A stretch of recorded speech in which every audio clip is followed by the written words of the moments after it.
Selamat datang di Vita Edu Channel, yang khusus membahas soal pretest dan uji pengetahuan PPG.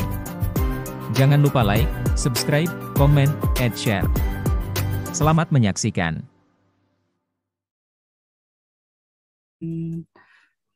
Kelasnya ya, kita ini berdoa sebelum memulai. Mari kita berdoa mengucapkan bismillah bersama-sama ya Bapak Ibu. Bismillahirrahmanirrahim. Semoga webinar hari ini berjalan dengan lancar dan bisa dipahami dengan maksimal oleh Bapak Ibu. Kita bisa sharing maksimal juga dan tentunya dalam keadaan sehat walafiat dan tetap semangat. Kemudian kehadiran penuh on kamera, jika diperlukan boleh on mic ya. Kemudian jika ada sesuatu misalkan jaringan tidak stabil, kalau dinyalakan video biasanya suka enggak ya, ini boleh dimatikan videonya, tapi tetap kehadiran penuhnya tetap ada gitu ya.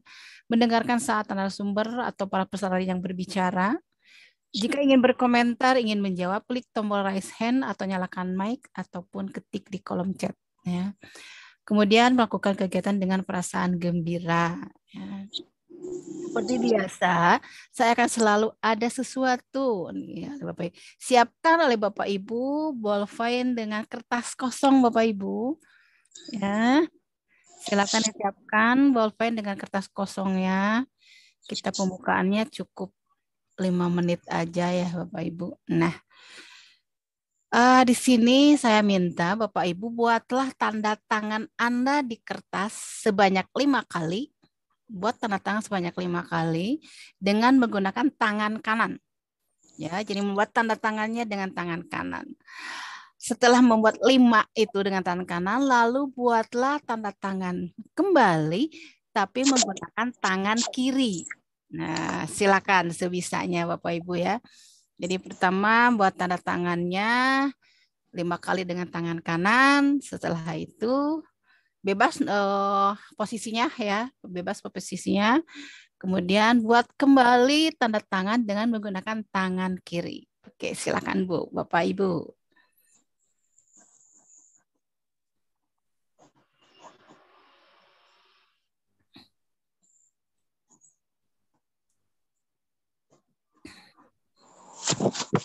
Nah, bagaimana nih yang menggunakan tangan kirinya? Ada yang lancar atau gimana Bapak Ibu?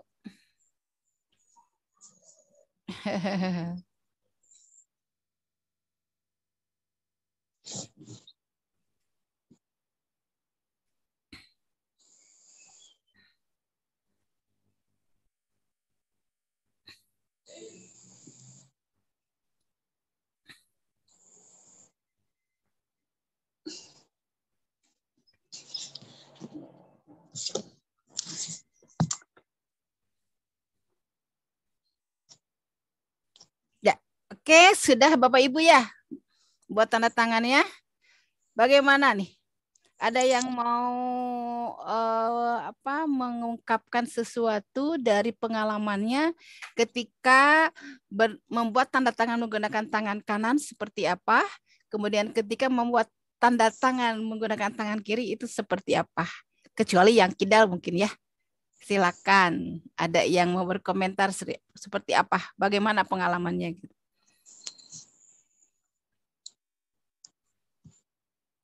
Saya tunjukkan ya Bu untuk tanya. Oh iya, betul. Tunjukkan dulu betul. Silakan. Oke, jadi wah ternyata hampir mirip ya Ibu ya? Ya, tapi sulit Bu. Sulit ya. Yang tangan kiri sulit, yang bawah itu enggak karuan, yang atas ini yang pakai tangan kanan. Kanan ya. Oke. Nah, Ibu kira-kira kenapa nih? Kok bisa? Kenapa dengan menggunakan tangan kanan bisa dengan lancar, kemudian mirip ya, tetapi dengan menggunakan tangan kiri sulit, jangankan mirip gitu ya. Ketika membuat tanda tangan itu agak sulit. Kenapa Bu? Kalau menurut saya yang pakai tanda tangan tangan kanan karena sudah terbiasa menggunakan tangan kanan. Kalau tangan kiri belum terbiasa, tidak terbiasa. Tidak terbiasa ya. Oke, sehingga hasilnya kurang maksimal Bapak Ibu ya. Oke, siap. Jadi betul ya. Berarti kesimpulan dari Ibu Nur Jumiati bahwa sesuatu yang sudah terbiasa akan menghasilkan hal yang luar biasa nih. Oke, ada pendapat lain Bapak Ibu silakan.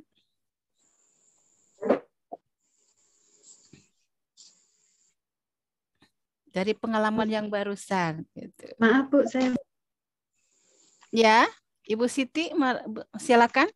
Iya Bu, sama Bu, saya kurang lebihnya sama kayak Bu Nur Jumiati. Kalau menggunakan tangan kanan itu pastinya kita istilahnya mudah atau dengan gampangnya karena sudah terbiasa. Sedangkan menggunakan tangan kiri itu akan merasa kesulitan karena tidak terbiasa menggunakan tangan kiri sehingga hasilnya itu tidak baik atau istilahnya tidak maksimal. Tidak maksimal, betul. Ya. Jadi kesimpulannya bahwa sesuatu hal baru yang tidak biasa jika kita tidak coba tidak akan pernah bisa. Yang ketika kita membuat tangan kanan pun kalau kita tidak dibiasakan tetap saja tidak akan mendapatkan hasil yang maksimal. Jadi intinya kita berusaha tentang sesuatu, jika tidak kita coba itu tidak akan mendapatkan hasil. Ya, jadi kita harus ada action gitu. Kalau tidak ada action sama sekali tidak akan ada hasil apapun. Ya, walaupun misalkan tadi kata Ibu yang tanda tangan kiri itu hasilnya tidak maksimal, tapi setidaknya sudah ada berusaha ya. Dan biasanya supaya menjadi lebih maksimal dilatih kembali berarti ya Bapak Ibu ya supaya bisa gitu ya. Nah, sama halnya dengan yang kita lakukan sekarang Bapak Ibu ya. Jadi kita mau berusaha dengan berbagai hal, berbagai cara, insya Allah akan ada hasil kalau kita ada action ya. Insya Allah ya Bapak Ibu, semoga usaha Bapak Ibu bisa mendapatkan hasil yang luar biasa, diridhoi oleh Tuhan, oleh Allah Subhanahu wa taala sehingga semuanya lulus luar biasa. Amin ya Allah ya rabbal alamin. Baik Bapak Ibu, Bapak-bapaknya tidak terdengar ya. Halo. Halo. Oke, kita lanjut saja ya supaya soalnya kita bahasnya lebih banyak ya. Baik. Oke, langsung saja. Kemarin kan cuma sampai nomor 45 ya. Tapi saya share itu sampai nomor berapa tuh? Sampai nomor 50 ya? Apa 55 ya kemarin? Tapi yang dibahas baru sampai 45. 45. Iya. Baik, langsung saja. Kalau sekarang supaya lebih cepat Bapak Ibu, jadi saya yang baca langsung saja Bapak Ibu ya, biar cepat nih waktunya. Oke, baik silakan dimulai dari Ibu Nur aja, Bu Nur Jumiati. Saya baca? Iya, baik. Silakan. Nomor 46. Penyelenggaraan pemilihan umum di Indonesia dilaksanakan oleh Komisi Pemilihan Umum yang memiliki kewenangan sebagai berikut. A. Memilih anggota Dewan Perwakilan Daerah yang berasal dari calon perorangan. B. Memilih presiden, wakil presiden, dan menteri-menteri negara dalam satu paket. C. Melaksanakan pemilihan umum yang dapat diwakilkan kepada pemegang hak adat. D. Memilih anggota Majelis Permusyawaratan Rakyat dari partai politik. E. Menetapkan pemenang berdasarkan jumlah suara dari hitung cepat.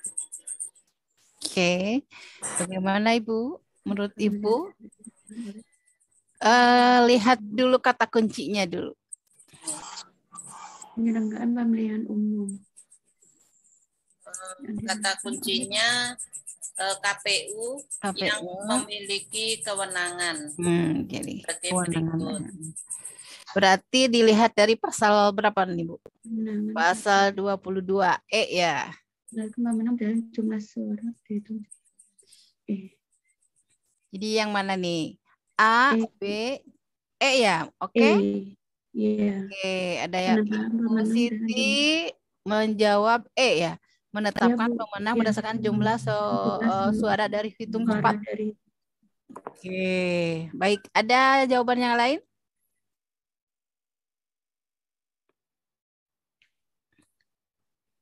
Ibu siapa Bu Siti menjawab katanya kata kuncinya dari kata Bu Nur katanya penyelenggaraan kewenangan pemilu ya. Nah, saya sudah kasih clue tadi tersesuai dengan pasal 22E tentang KPU. Nah, di KPU itu ada 6 ayat kalau nggak salah. Ada di ayat kelima kalau nggak salah. Di sini ada kalimatnya. Jadi ini sesuai dengan betul-betul sesuai dengan Undang-Undang Dasar pasal 22E.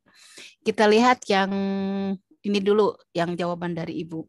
Menetapkan pemenang berdasarkan jumlah suara dari hitung cepat. Nah, kalau dari hitung cepat itu kan yang ramai itu ya, yang hitung cepat itu kiriman dari setiap TPS gitu kan ya. Ya, kiriman dari setiap TPS gitu ya. Tapi itu kan baru di perhitungan. Baru di perhitungan ya, belum sampai final dan sebagainya gitu ya, Bapak Ibu. Dan itu tidak tercantum dalam Undang-Undang Dasar pasal 22E gitu ya. Kemudian memilih anggota MPR yang D ya, permusyawaratan rakyat dari partai politik. Ini juga tidak ada di pasal 22E. Bapak Ibu bawa undang-undang dasarnya? Ya, di sini ini juga tidak ada ya. Kemudian melaksanakan pemilihan umum yang dapat diwakilkan kepada pemegang adat, apalagi ini ya tidak ada. Nah, oke. Jadi CDE itu skip ya, itu salah. Memilih presiden, wakil presiden, dan menteri-menteri negara dalam satu paket. Nah, apakah seperti ini di dalam undang-undang dasar ya? Memilih presiden, wakil presiden, dan menteri-menteri dalam satu paket. Yang satu paket itu yaitu presiden dan wakil presiden ya, Bapak Ibu ya. Didampingkan. Kalau menteri itu enggak, menteri itu justru hak prerogatif presiden. Ya, sesuai pasal 17. Menteri diangkat dan diberhentikan oleh presiden. Jadi bukan oleh KPU. Berarti yang B juga skip, salah. Berarti jawabannya adalah A. Ini ada di pasal 22E ayat 5 kalau nggak salah nih ya. Nah, ayat 2 kita lihat nanti Bapak Ibu lihat di Undang-Undang Dasar itu ya. Memilih anggota Dewan Perwakilan Daerah yang berasal dari calon perseorangan. Jadi sebelum kepemilihan umum ada dipoto itu ya. Kalau DPD itu kan foto-foto. Nah, sebelum itu KPU yang menentukan siapa tiap daerah itu siapa. Karena itu perseorangan, bukan dari partai politik. Kalau dari partai politik kan dari partai politik, kemudian dari partai politik memilih siapa calonnya, kemudian baru dari partai politik baru diberikan kepada KPU bahwa dari calonnya ini. Bahkan di nomor ya dari kalau DPR gitu ya. DPRD itu di nomor nama-namanya siapa dari partai apa gitu. Jadi jelas dari partai politik. Nah, kalau dari anggota Dewan Perwakilan Daerah dari perseorangan daftarnya ke KPU, kemudian baru dipilih yang mana di setiap daerahnya gitu. Oke, jadi jelas ya Bapak Ibu ya, nomor 46 jawabannya adalah A ya. Oke, kita lanjut nomor 47. Silakan langsung saja. Rupanya harus ditunjuk ya. Pak Didi, silakan. Oke, Pak. Oke. 47. Iya, betul. Indonesia sebagai negara hukum memiliki sistem hukum nasional sendiri yang berbeda dengan negara lain. Berdasarkan Undang-Undang Dasar Negara Republik Indonesia tahun 1945, lembaga yang melaksanakan kegiatan pembuatan hukum law making adalah A. MPR dan DPR, B. KY dan Presiden, C. MA dan DPR, D. DPR dan Presiden, E. MK dan MA. Iya. Jawabannya adalah D. B. KY dan Presiden maksudnya Pak ya? D. Oh D. DPR dan Presiden. Oke. Yang lain ada jawaban yang lain nggak? Yang membentuk undang-undang, yang membuat undang-undang, law making. Oke, ini sudah jelas ya kalau guru PKN pasti ini ya. Coba kita lihat ya. MPR, misalkan A, MPR dan DPR. MPR itu adalah anggota DPR. Tapi ada kewenangan lain di sini. Ya, di pasal 2, pasal 3 ya, kewenangan MPR itu hasil pemilu presidennya dilantik oleh MPR, kemudian ketika ada masalah di partai politik juga diapakan oleh MPR gitu ya. Yang mengetok palu sudah ada MPR gitu ya. Ini yang ditanyakan adalah yang mempunyai kewenangan untuk membuat undang-undang gitu ya. KY dan presiden nih B. Kalau KY itu komisi yudisial itu ada di pasal 20 itu KY bertugas mencari calon hakim agung ya. Oke, calon hakim agung. Kemudian presiden, nah ini presiden juga punya hak untuk membentuk undang-undang pasal 4 ayat 1 salah ya. Kemudian MA Mahkamah Agung. Nah, Mahkamah Agung itu adalah yang memutus perkara paling akhir ya, Mahkamah Agung itu. DPR ya yang membentuk. Jadi pasangan DPR enggak, MA bukan ya. DPR dan presiden. Oke, DPR itu ada di pasal 20. Pasal 20 ayat 1 itu menyebutkan DPR berwenang membentuk undang-undang. Pasal 20A ada di situ disebutkan bahwa DPR punya 3 kewenangan. Legislasi, ya, yudikatif dan yudikasi dan legislasi, anggaran dan yudikatif, ya yudikatif. Nah, jadi legislasinya ya yang membuat undang-undang. Oke.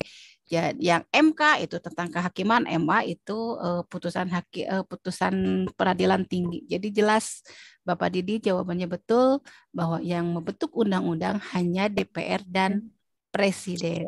Ya, oke. Oke, sepakat ya 47 jawabannya DPR dan presiden. Oke.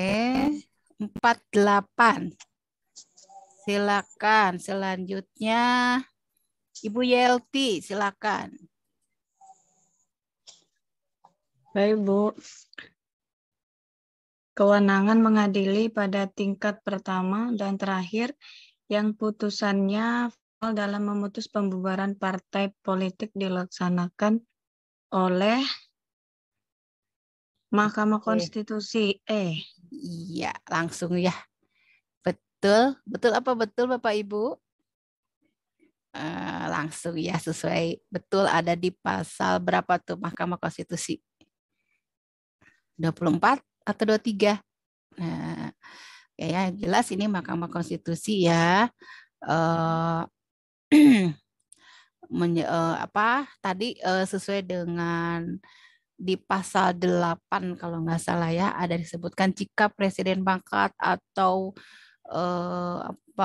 dan wakil presiden dan wakil presiden mangkat atau diberhentikan dan sebagainya, itu ujung-ujungnya tetap DPR mengajukan kepada Mahkamah Konstitusi untuk mengadili presiden atau wakil presiden tersebut. Setelah ada putusan dari Mahkamah Konstitusi baru bisa diinikan. Nah, tentang masalah partai politik juga sama ya, berasal diadilinya oleh Mahkamah Konstitusi, tetapi nanti diberikan putusannya pada MPR, ada di pasal 3 gitu ya, yang memutus itu di pasal 3. Jadi putuskannya langsung oleh MPR gitu ya.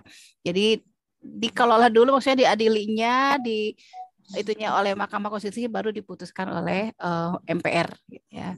Oke, lanjut berarti nomor 48 jawabannya adalah Mahkamah Konstitusi ya. Jawabannya Oke, 49 silakan Ibu Demi.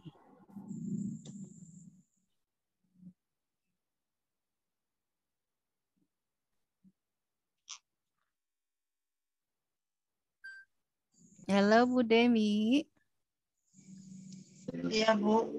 Silakan nomor 49.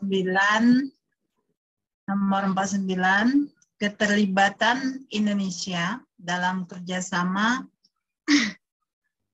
antar bangsa sebagaimana diamanatkan oleh pembukaan Undang-Undang Dasar Negara Republik Indonesia tahun 1945 dimaksudkan dilakukan untuk A. Membina dan menegakkan perdamaian dunia. B. Memenuhi berbagai kebutuhan warga negara Indonesia. C. Mengatur kehidupan warga negara yang berbeda di luar negeri. D. Membangun perekonomian dan stabilitas keamanan negara. E. Mendapatkan dana pembangunan di dalam negeri. Kalau menurut saya jawabannya itu A, Bu. Oke. Dari kata kunci. Menegakkan perdamaian dunia. Kata kuncinya yang mana, Bu? Kerjasama antar bangsa. Antar bangsa ya. Oke. Yang diamanatkan oleh pembukaan dasar negara Indonesia. Oke, itu ada di alinea 4 ya. Salah satu tujuan negara kita ya. Salah satu tujuan negara kita ada di situ. Melindungi segenap bangsa, memajukan keselamatan umum, mencerdaskan kehidupan bangsa, dan ikut melaksanakan ketertiban dunia atas dasar perdamaian adil dan keadilan sosial ya. Oke, berarti betul apa betul Bu nih? Yang A. Kita lihat satu-satu ya supaya mudah semuanya gitu ya.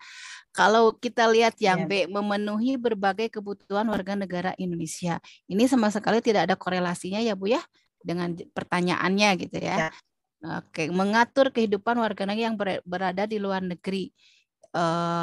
Ini berarti kalau mengatur warga negara berarti masalah pribadi ya Bapak Ibu ya. Sementara ini kan ditanyakannya kerjasama antar bangsa ya Bapak Ibu. Ya. Kemudian yang D, membangun perekonomian dan stabilitas keamanan negara. Sama, ini juga tidak ada korelasinya tentang kerjasama. Walaupun di sini ada istilah membangun perekonomian, tapi tidak ada istilah apa ya? Kerjasama ekonomi. Kalau ada kerjasama ekonomi mungkin ya. Ini tidak ada korelasi juga. Mendapatkan dana pembangunan di dalam negeri. Ya, ini juga sama, tidak ada. Kita skip. Jadi yang betul adalah A ya, membina dan menegakkan perdamaian dunia. Kalau contohnya itu banyak kalau masalah membina menegakkan perdamaian dunia itu berarti ya Bapak Ibu.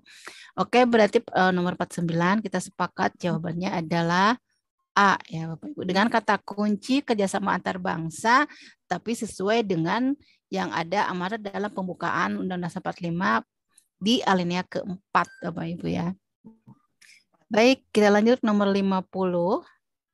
Saya minta Ibu Siti Arwatik, mangga silakan.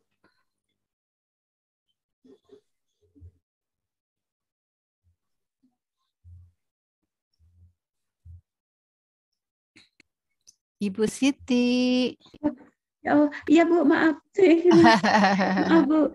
Ya, nomor 50, maaf Bu. Setiap orang yang memiliki perkara hukum di pengadilan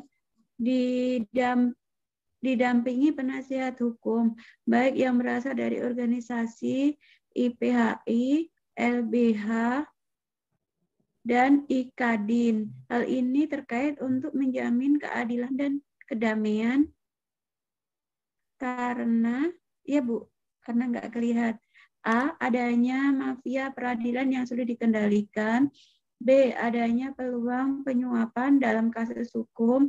C, adanya proses penegakan hukum yang sesuai dengan peran hukum masyarakat. D, adanya tunggakan perkara hukum yang sangat banyak. E, adanya penegak hukum yang kurang profesional. Oke.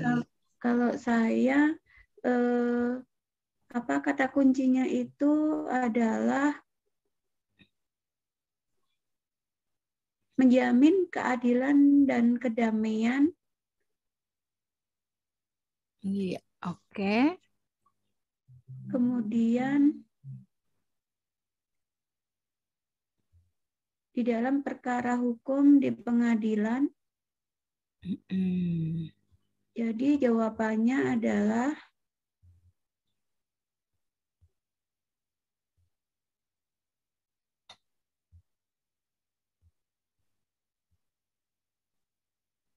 adanya peluang penyuapan dalam kasus hukum. Oke, Ibu jawaban itu ya. Adanya peluang penyuapan dalam kasus hukum. Baik. Pemilihan kata kuncinya udah tepat, Ibu. Kata kuncinya itu jika seseorang yang memiliki perkara dalam hukum, ya. Kemudian harus ada pendamping atau pengacara untuk menjamin keadilan dan perdamaian. Berarti itu kata kuncinya ya. Jadi ada seseorang yang terjerat hukum, supaya terjamin keadilan kedamaiannya harus ada pengacara. Itu untuk apa gitu? Kenapa harus ada di pendamping itu gitu ya? Adakah yang menjawab lain? Saya lihat di kolom chat sekarang. Oke, di kolom chat jawabannya. Oke. Jawabnya C, C, A. Oke, C, A, C, C gitu ya. Ada A, C, C. Baik. Ada yang menjawab baru 3 orang, ada yang menjawab A, ada yang menjawab C. C-nya ada 2 orang. Oke, tadi Ibu Siti Arwati menjawab jawabannya adalah B. Sekarang kita lihat satu-satu. Tadi kan kata kuncinya jika seseorang terkena perkara hukum didampingi oleh seorang penasihat untuk menjamin keadilan dan kedamaian. Karena apa? Untuk apa gitu? Adanya pendamping itu. Adanya mafia peradilan yang sulit dikendalikan. Kalau hubungannya dengan ini sepertinya tidak ada hubungannya Bapak Ibu ya. Karena yang dibicarakan seseorang yang terjerat hukum harus ada pengacara supaya adil itu harus bagaimana gitu ya. Oke, jadi yang A tidak tepat Bapak Ibu ya. Kemudian kita lihat bagian B, adanya peluang penyuapan dalam kasus hukum. Nah, ini juga sama Bapak Ibu, karena yang ditanyakan adalah tentang seseorang yang harus ada pendamping supaya adil. Dan ya, jadi intinya supaya sesuai dengan bobot kesalahannya atau mungkin dia tidak bersalah gitu ya. Intinya ke sana ya. Kemudian yang C, adanya proses penegakan hukum yang sesuai dengan peran hukum dan masyarakat. Nah, ini sudah sesuai ya. Tapi kita lihat lagi jawaban yang D. Adanya tunggakan perkara hukum yang sangat banyak. Ini tidak ada korelasi dengan pertanyaan di sini. Karena yang ditanyakan adalah seseorang yang terjerat hukum ya. Kemudian yang E, adanya penegak hukum yang kurang profesional. Nah, ini juga tidak berhubungan dengan ini, karena yang berhubungannya seseorang yang terjerat hukum supaya adil harus ada pendamping. Berarti yang paling tepat betul adalah jawabannya C, Bapak Ibu ya. Jadi harus betul-betul dikorelasikan antara jawaban dan kata kunci gitu ya. Sepakat ya Bu ya? Jadi yang ini kata kunci, jika seseorang mendapatkan perkara hukum harus ada pendamping atau pengacara. Untuk apa gitu. Walaupun ya kadang-kadang seseorang sebenarnya salah karena pengacaranya hebat kok bisa bebas. Nah, itu dia. Nah, itu berarti berhubungan dengan A, B, ya, gitu ya, bisa ke sana jawabannya gitu ya. Oke, baik kita lanjut. Nomor 51. Nomor 51. Bu Susmaneti silakan. Baiklah, terima kasih. 51. Penegakan hukum terhadap tindak pidana korupsi terus dilakukan, tetapi para pejabat negara seolah tidak takut melakukan korupsi. Belum efektifnya penegakan hukum dalam hal ini sangat dipengaruhi oleh anggaran negara yang terus makin membesar.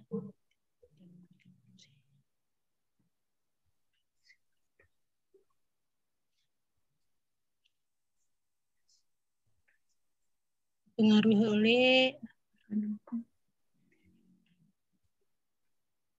C, perilaku aparatur hukum yang kurang tegas. Oke, jawaban Ibu Susmaneti C katanya. Ibu Susmaneti, kata kuncinya yang mana Bu? Di sini kalau menurut saya ya. Iya, silakan. itu tetapi para pejabat negara seolah tidak takut melakukan korupsi. Iya, jadi walaupun ada penegakan hukum, tapi seolah-olah bodo amat ya. Yang penting korupsi gitu, nggak takut dihukum gitu ya. Oke, akibat karena apakah ini gitu ya intinya ya. Oke, kata kunci pilihan Ibu Susmayati tepat sekali ya. Jawabannya karena C. Kita lihat di bagian A-nya, anggaran negara yang terus semakin membesar. Ini sama sekali tidak ada hubungannya Bapak Ibu ya. Kemudian perekonomian negara tidak stabil memberikan peluang korupsi. Ini juga tidak. Itu berhubungan dengan seseorang yang korupsi itu kan itu emang apa ya? Tergantung niat seseorang ya. Tapi yang kita lihat kenapa sih tidak ada efek jerak itu ya?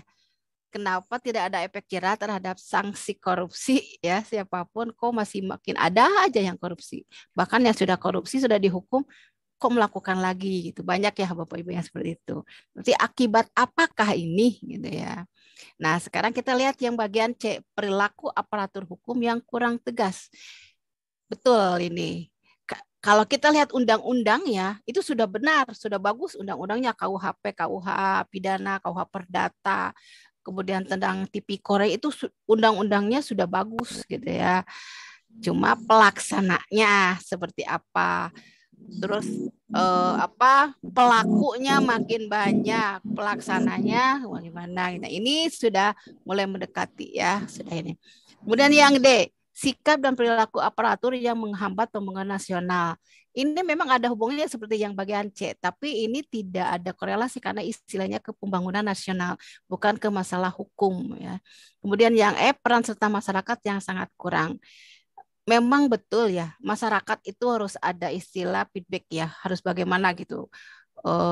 Kita itu punya DPR, kalau kita mau segala macam ke DPR, kita bersuara harus ke DPR.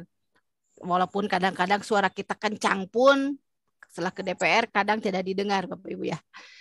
Ini yang sering terjadi ya. Oke, berarti Bapak Ibu setelah saya terangkan satu-satu berarti yang mana nih? A, B, C, D atau E? Yang mana? Yang E kah? Peran serta masyarakat yang kurang? Apakah karena masyarakat? C. Iya, betul. Betul Bapak Ibu ya. C. Jadi kalau kita pun membuat aturan di sekolah saya ya, kita membuat tata tertib. Aturannya bagus ya. Bagus untuk ini. Tapi kalau tidak ditegakkan, itu akan terus berulang yang melanggarnya gitu. Jadi harus ada penegakannya yang jelas ya gitu. Kalau penegakannya jelas, tegas, tidak akan ada istilah mafia hukum, tidak akan ada istilah jaksa yang korupsi, hakim yang korupsi dan sebagainya, tidak akan ada karena pelakunya jelas sesuai dengan aturan gitu ya. Baik, jawabannya untuk nomor 51 kita sepakati adalah bagiannya adalah C ya Bapak Ibu. Kemudian kita lanjut nomor 52 kembali lagi ke Bu Siti Mariani.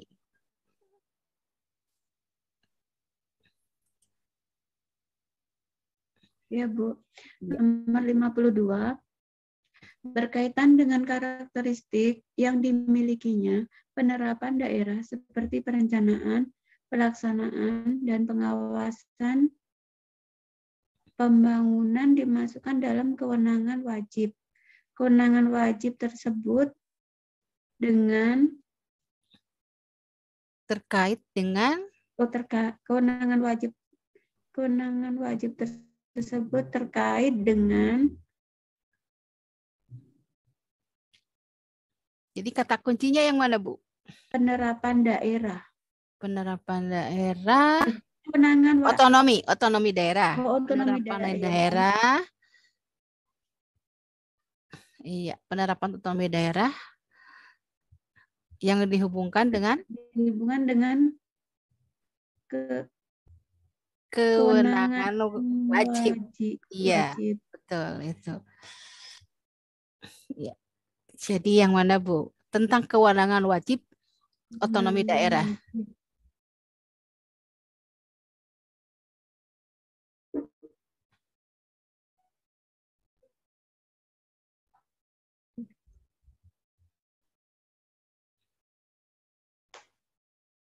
Fungsi dan tugas pokok pemerintah daerah, Bu. Fungsi dan tugas pokok pemerintah daerah. Pemerintah daerah. Oke.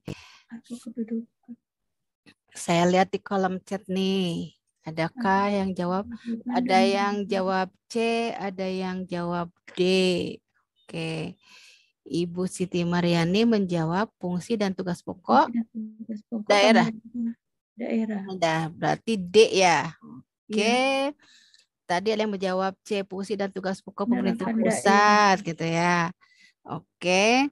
Yang kita ini kan otonomi daerah. Otonomi daerah itu ada pelimpahan wewenang dari pemerintah pusat kepada pemerintah daerah untuk mengurus rumah tangganya sendiri, tetapi sesuai peraturan perundang-undangan, Bapak Ibu ya.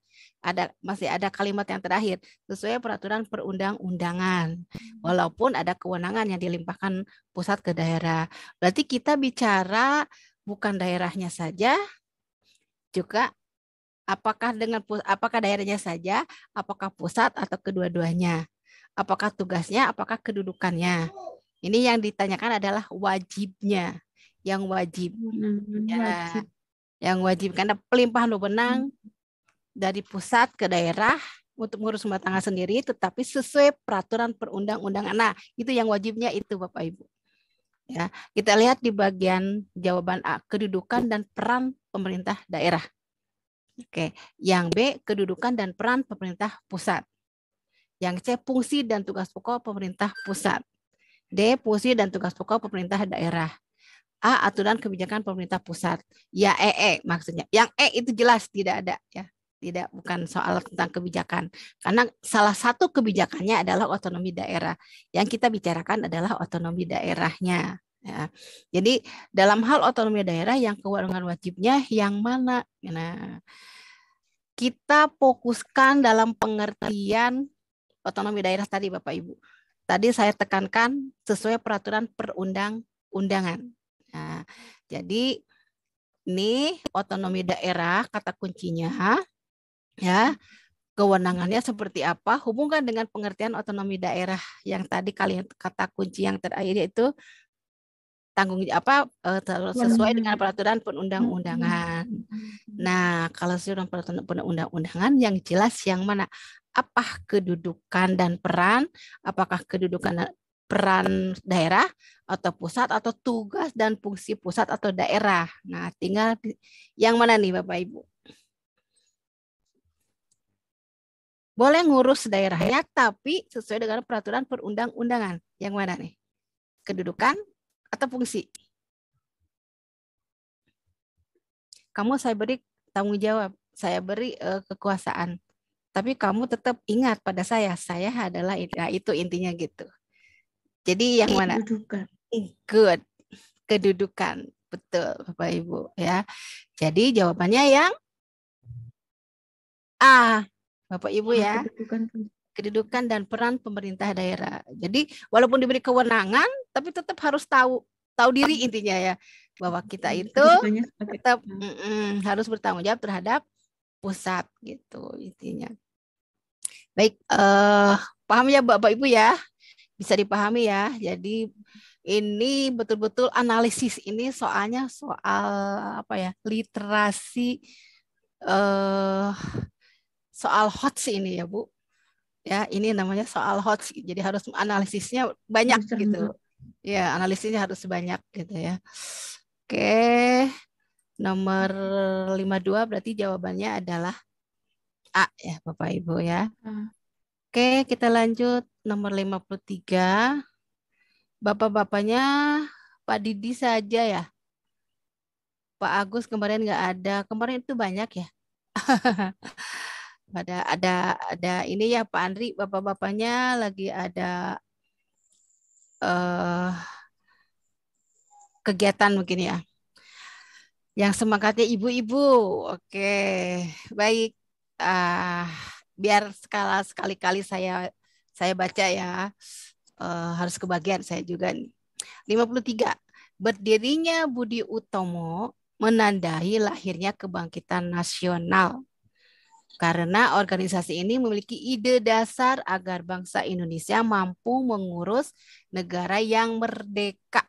dengan kekuatan sendiri. Yang merdeka dengan kekuatan sendiri. Gagasan Budi Utomo tersebut selanjutnya menggugah dan mendorong lahirnya. Nah, ini materi kelas 8 nih. Ya, kelas 8 SMP. A. Pegawai baru bagi pemerintah. B. Kaum terpelajar Indonesia. C. Kesadaran kaum pribumi untuk merdeka. D. Berbagai organisasi sosial politik untuk kemerdekaan. D. Keinginan untuk Indonesia merdeka sekarang juga. Nah, yang mana nih? Ini analisis juga nih. Oke, saya silakan Ibu Siti Mariani, kira-kira kata kuncinya yang mana nih? Kata kunci pertamanya. Ini ada 2 apa ada 1 nih kata kuncinya? Kalau menurut saya, gagasan Budi Utomo itu menggugah dan mendorong lahirnya apa? Oke, itu kata kuncinya. Adakah kata kunci yang menyertai gagasan itu, Budi Utomo? Lahirnya kebangkitan nasional. Oke, nah betul. Luar biasa Bapak Ibu ya. Sudah semakin mahir mencari kata kunci. Betul, jadi lahirnya kebangkitan nasional adalah, nah, nasional Budi Utomo itu kan satu wadah pertama ya, satu wadah pertama secara nasional.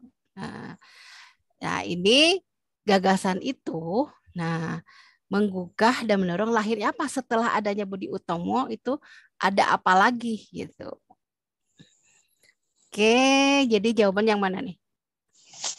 Pegawai baru, kaum terpelajar, kesadaran kaum pribumi untuk merdeka, berbagai organisasi. Halo, jaringan mungkin ya? Halo, iya. Sudah lancar? Oke, lancar, baik. Ya. Untuk bagian jawaban A tidak ada kolerasi ya. Bagian B terpelajar justru yang melahirkan Budi Utomo. Ya, kaum terpelajar adalah yang melahirkan adanya Budi Utomo. Kesadaran kaum pribumi untuk merdeka, apakah itu? Iya, itu. Semua juga kan intinya ingin merdeka ya Bapak Ibu ya. Tapi dengan jalan ini nih, dengan jalan ini dan ini gitu ya. Ada keinginan dengan kepintaran mereka. Bagian D, berbagai organisasi sosial politik untuk kemerdekaan. Nah, kita bicara organisasi Bu. Tadi organisasi apa? Budi Utomo. Setelah adanya Budi Utomo, kemudian muncul gagasan, dari gagasan Budi Utomo muncul menggugah, mendorong lahirnya apa lagi gitu. Nah, atau yang keinginan untuk Indonesia mereka sekarang juga, ini tidak ada kolerasinya, berarti antara yang A bukan, yang B juga bukan, antara C dan D Bapak Ibu ya. Oke. C atau D? D. Sebagai organisasi sosial politik untuk kemerdekaan. Oke, karena kata kuncinya sebuah organisasi ya, Budi Utomo, gagasan Budi Utomo melahirkan apalagi organisasi lagi untuk kemerdekaan, karena Budi Utomo memang intinya untuk ini ya, untuk kemerdekaan. Organisasi pemuda.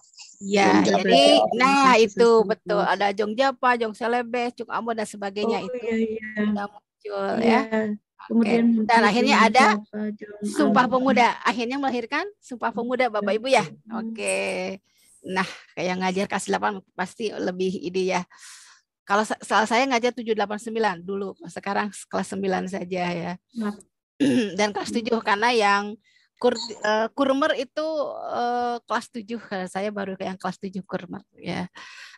Oke, baik, kita lanjut. Jadi jawaban nomor 53 adalah berbagai organisasi sosial politik untuk kemerdekaan ya. Ya. Oke, 54. Saya minta nih yang saya lihat di sini. Oh, Pak Didi, silakan Pak Didi. Yang paling ganteng di sini Pak Didi ya. Yang lain semuanya nggak ada nih pada kemana. Iya, silakan Pak Didi. Sumpah Pemuda tidak dapat lepas dari organisasi kepemudaan yang bernama Perhimpunan Pelajar-Pelajar Indonesia PPPI yang didirikan pada tahun 1926.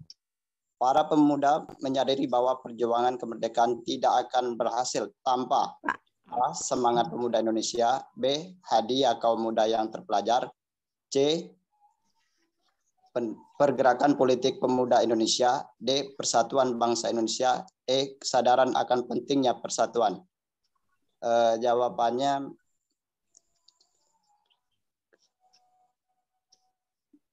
yang E. Kesadaran akan pentingnya persatuan. Oke.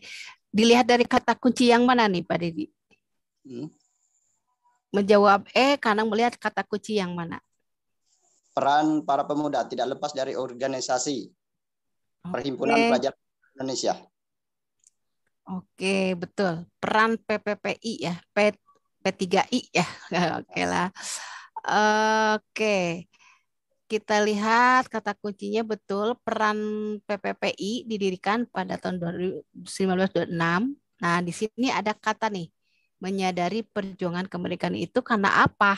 Gitu. Karena ada apa?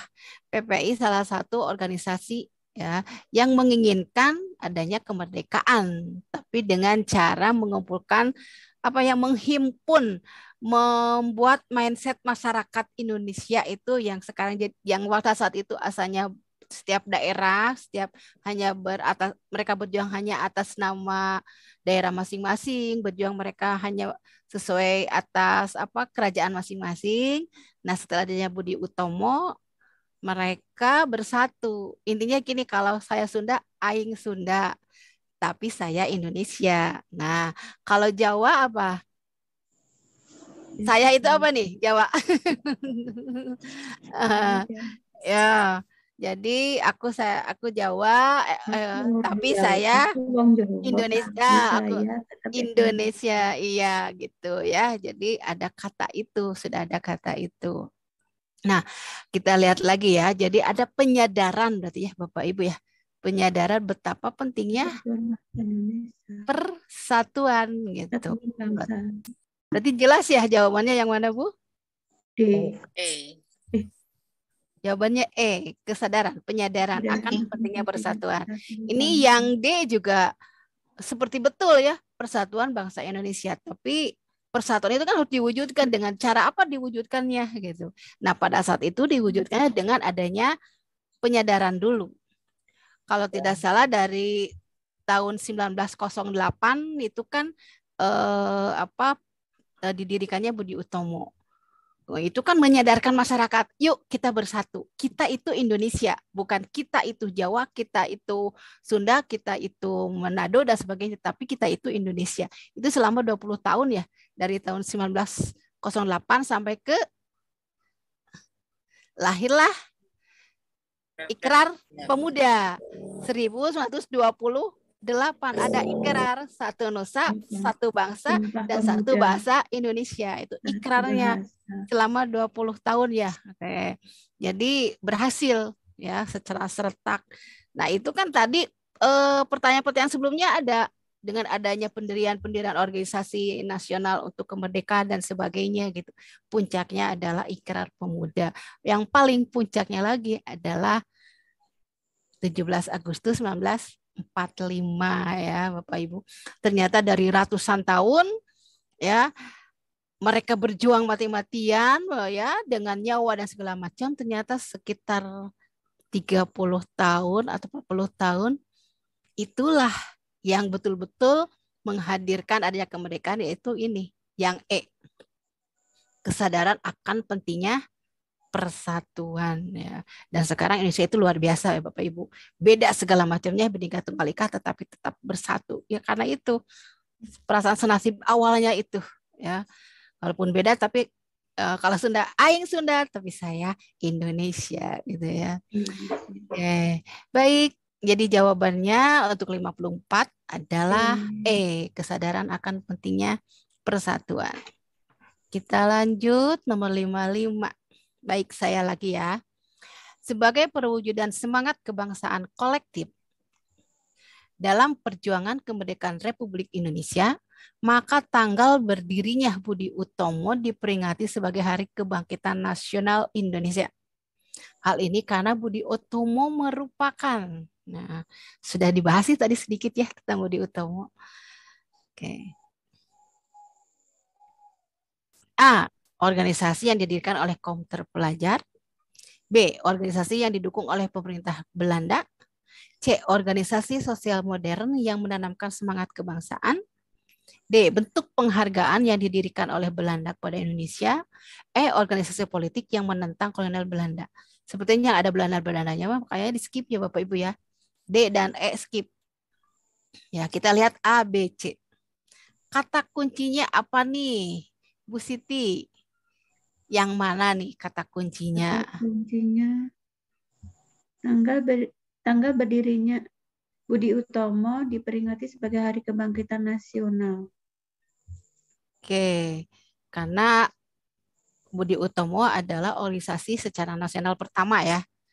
Oke, jadi dia disebut sebagai hari bangkitnya secara nasional. Kenapa di sini? Hal ini karena Budi Utomo itu merupakan hal apa? Berarti kita lihat di Budi Utomonya, Bapak Ibu. Tujuan Budi Utomo itu untuk apa? Nah, sok pengajar kelas 8 pasti paham nih. Tujuan didikan Budi Utomo untuk apa?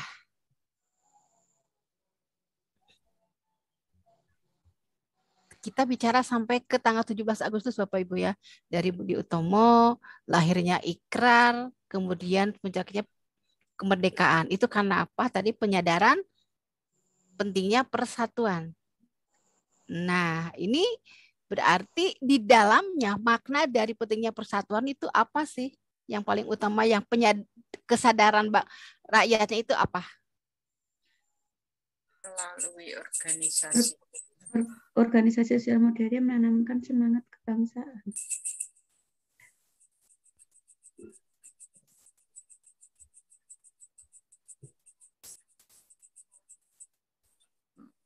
Melalui organisasi yang didirikan kaum terpelajar.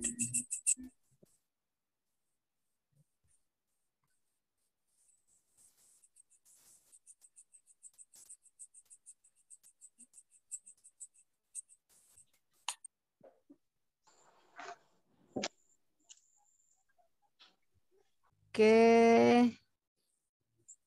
55 Ibu. Oke, 55 ya. Aduh, gangguan ya sinyal. Maaf. Saya kaget nih. Baik. Kita bahas tadi sudah yang A skip, yang B skip, yang D skip, yang E skip. Berarti jawabannya adalah C. Kenapa yang C? Karena kita lihat dari berdirinya Budi Utomo ini untuk apa? Intinya untuk kemerdekaan. Karena ada semangat persatuan, ada semangat kebangsaan. Nah, itu kebangsaan. Saya Indonesia. Nah, itu ya Bapak Ibu. Baik, 55 jawabannya adalah C ya. Oke. Kita lanjut ke 56. Silakan. Ibu siapa? Mangga. Ya, Ibu. Silakan. Untuk memperkuat negara kesatuan Republik Indonesia, bangsa Indonesia secara bersama-sama hendaknya memiliki komitmen dalam mencapai masyarakat adil dan makmur. Dalam konteks kehidupan siswa, maka setiap siswa seharusnya mempunyai komitmen untuk A. Melawan segala bentuk penyalahgunaan narkoba. B. Menolak paham intoleransi. C. Menolak segala bentuk kekerasan. D. Menghindari perbuatan yang tercela. E. Menolak paham radikalisme. Oke, silakan Bu. Kata kunci saja dulu. Kata kuncinya bangsa Indonesia secara bersama-sama hendaknya memiliki komitmen dalam mencapai masyarakat adil dan makmur. Kemudian di sini dalam konteks kehidupan siswa. Maka setiap siswa seharusnya mempunyai komitmen untuk menurut saya yang menolak paham radikalisme. Oke. Baik. Menurut Ibu siapa barusan ya? Ibu Siti ya? Oke. Oh, Bu Nur ya. Bu Nur menelisik ya, langsung membidik bahwa kata kuncinya adalah tentang bahwa memperkuat negara Indonesia itu harus secara bersama-sama. Harus Indonesia itu kita itu harus punya komitmen ya intinya. Tapi untuk menjadi adil dan makmur dalam konteks seorang siswa. Ya, jadi seorang siswa harus punya komitmen apa supaya kita sebagai memperkuat NKRI intinya ya Bapak Ibu ya.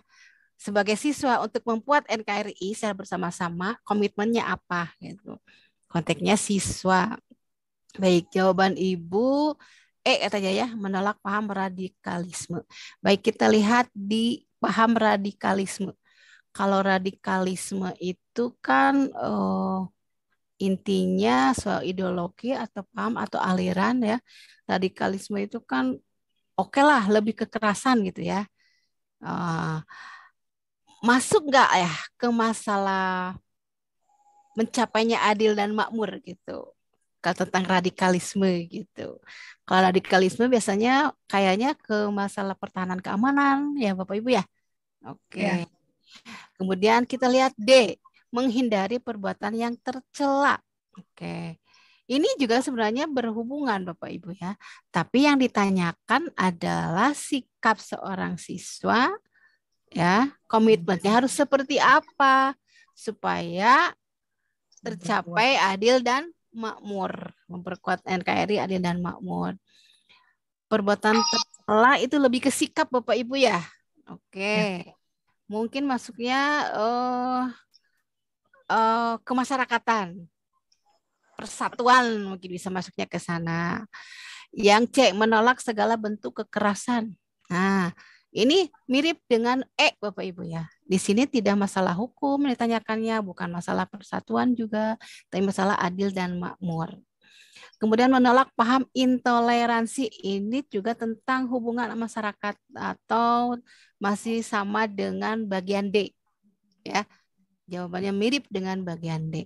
Nah, yang A, melawan segala bentuk penyalahgunaan narkoba. Nah, itu yang harus komitmen yang benar. Karena dengan narkoba bisa berpengaruh ke segala macam Bapak Ibu. Dengan narkoba itu.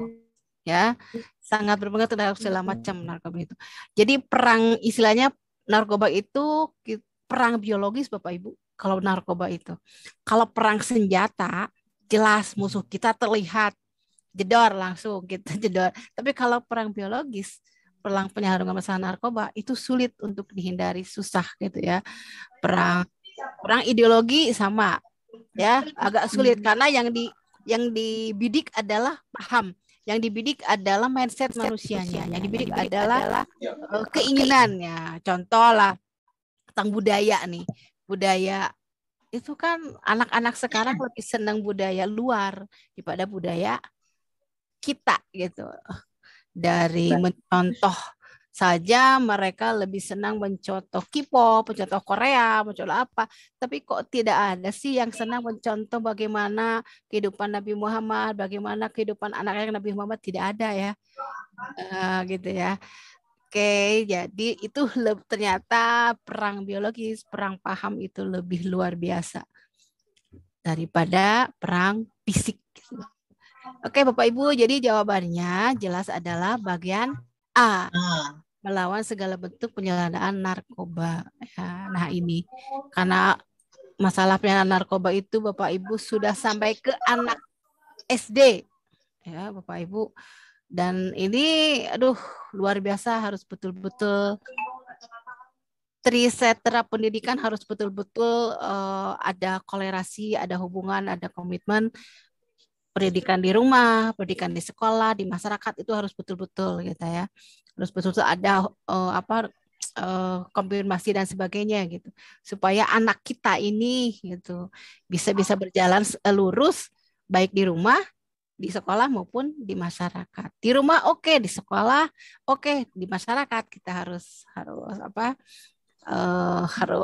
Harus teliti juga ya. Oke, baik. Jadi nomor 56 kita sepakat jawabannya adalah A, Bapak Ibu ya. Oke, kita lanjut nomor 57. Silakan.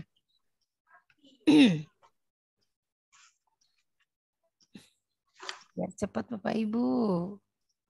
57. Siapa yang mau baca? Oke, tidak ada, saya bacakan. 57. Salah satu semangat dalam mewujudkan cinta tanah air dalam konteks Negara Kesatuan Republik Indonesia, yakni semangat perdamaian dan semangat Pancasila.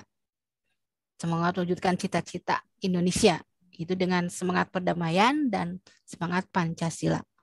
Dalam konteks kehidupan siswa, masih dalam kehidupan siswa ya, maka setiap siswa seharusnya mempunyai komitmen untuk apa? Oke. Langsung saja deh. Kata kuncinya yang mana, Bu? Dalam konteks kehidupan siswa. Oke, itu pertanyaan kuncinya. Terus hubungannya apa? Pernyataannya apa? Kata kunci yang keduanya. Semangat perdamaian dan semangat Pancasila. Oke, good. Luar biasa. Betul ya. Semangat perdamaian dan Pancasila dalam konteks kehidupan siswa. Jadi intinya pertanyaan begini. Siswa itu harus seperti apa? Yang memiliki semangat perdamaian dan nilai-nilai Pancasila gitu ya. Oke, kita lihat bagian A. Melawan segala bentuk kemaksiatan. B. Melawan bersama pengerjaan belajar bersama mengerjakan soal ujian. C. Menolak segala bentuk kekerasan dan radikalisme. D. Menghindari perbuatan yang tercela. E. Bersama-sama menghadapi ketidakadilan. Yang mana, Bu? Tentang semangat Pancasila dan perdamaian.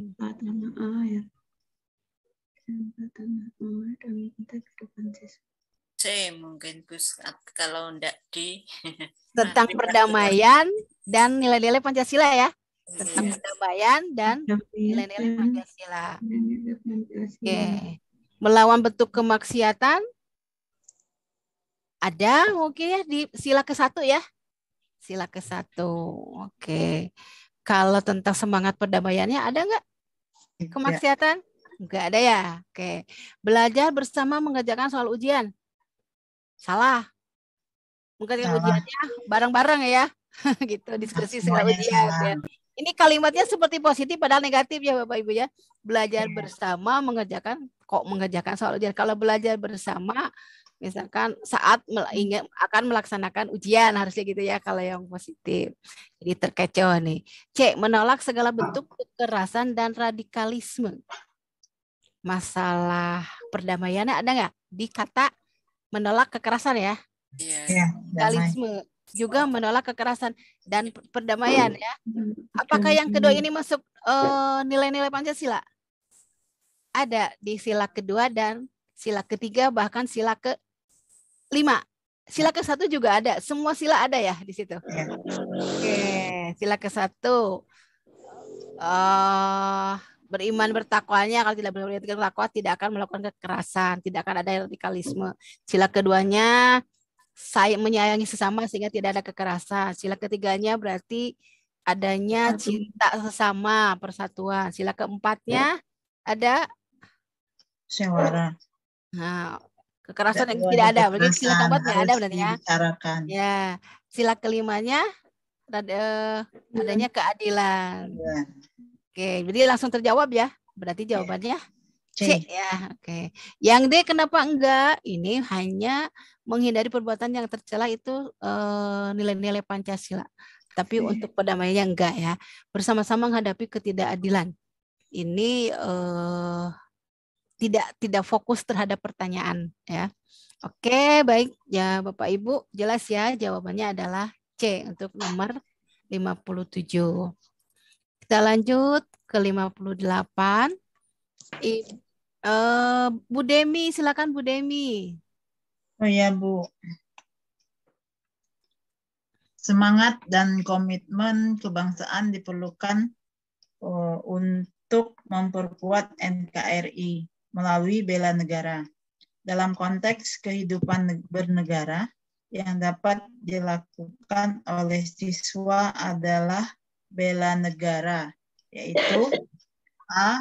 Memahami Pancasila, Undang-Undang Dasar Negara Republik Indonesia 1945 dan peraturan hukum lainnya. B.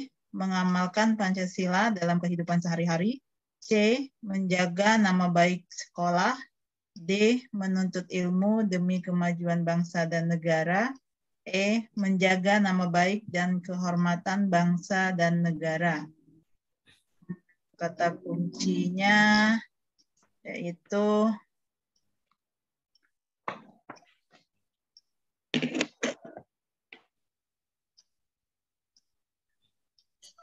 dua kata juga bisa ini kata kuncinya.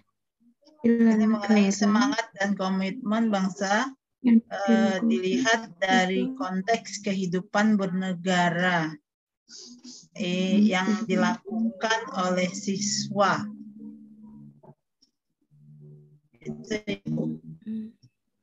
Jadi kata kuncinya semangat dan komitmen yang dilakukan oleh siswa ya. Komitmen kebangsaan ya yang dilakukan oleh siswa gitu kata kuncinya Bu ya.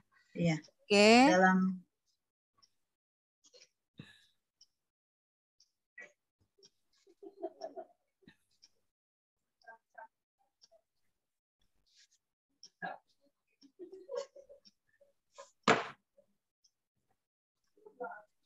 Baik Bu, sudah adakah jawabannya?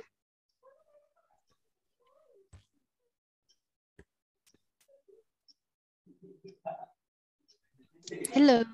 Halo. Putus-putus. Iya Bu. Mengamalkan hasil dalam kehidupan sehari-hari. Oke, jadi jawabannya B ya. Ya. Oke, kita langsung lihat satu persatu Bapak Ibu ya. Kata kuncinya boleh hanya dua kata, bela negara. Yang dilakukan oleh siswa ya. Bela negara yang dilakukan oleh siswa. Karena kalau kata semangat dan komitmen kebangsaan itu sama ada di dalam bela negaranya gitu ya. Boleh semangat dan komitmen kebangsaan yang dilakukan oleh siswa yang berhubungan dengan bela negara gitu bisa. Tapi dengan kata bela negara juga sudah mencakup gitu ya. Jadi bela negara seorang siswa itu yang mana gitu ya. Memahami Pancasila, Undang-Undang Dasar dan peraturan hukum. Walaupun di dalam salah satu bentuk untuk bela negara itu adalah mempelajari PKN ya, PKN ya itu ya. Mempelajari PPKN gitu ada. Kemudian menjadi TNI Polri, kemudian profesi, Wamil gitu kan ya. Kemudian di sini bela negara siswa. Ya, Ibu katanya mengamalkan Pancasila dalam kehidupan sehari-hari. Oke, betul itu juga ya. Tapi adakah hubungannya dengan masalah bela negara dan semangat komitmen? Nama baik, menjaga nama baik sekolah. Mirip ini juga Bapak Ibu ya. Oke, tapi yang konteks sebagai siswanya itu yang mana gitu ya, yang langsung menuju gitu ya, langsung memanah ke yang tujuannya gitu ya. Menuntut ilmu demi kemajuan bangsa dan negara, menjaga nama baik dan kehormatan bangsa dan negara. Yang terlalu tinggi. Berarti kita lihat yang C dan D. Yang C dan D. Menuntut ilmu demi kemajuan bangsa dan negara. Itu kan konteks seorang siswa Bapak Ibu ya. Konteks seorang siswa semangat komitmen kebangsaan. Ya. Jadi jawabannya sebenarnya D Bapak Ibu ya. Jadi menjaga nama baik iya betul, tapi tidak ini ya tentang ini nih komitmen dengan bela negaranya. Karena salah satu contoh bela negara di lingkungan sekolah adalah ya belajar dengan baik ya, demi kemajuan bangsa dan negara. Gimana, ada pendapat lain Bapak Ibu?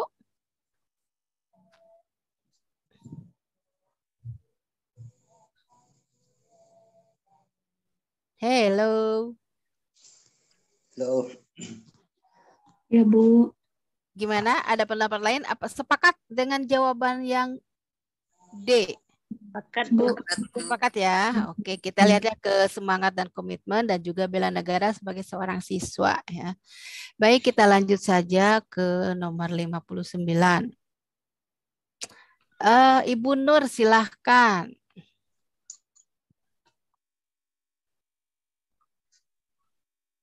Ya, Bu. Nomor 59. Salah satu implikasi kebijakan otonomi daerah yang dikembangkan di Indonesia adalah A. Pemerintah pusat tidak lagi berkewajiban memberikan anggaran kepada daerah. B. Daerah-daerah lebih kreatif dalam mengembangkan sumber dayanya. C. Terjadinya pemusatan kekuasaan dari pemerintah pusat ke daerah. D. Hanya putra-putra daerah yang dapat berpartisipasi secara aktif dalam pembangunan di daerah.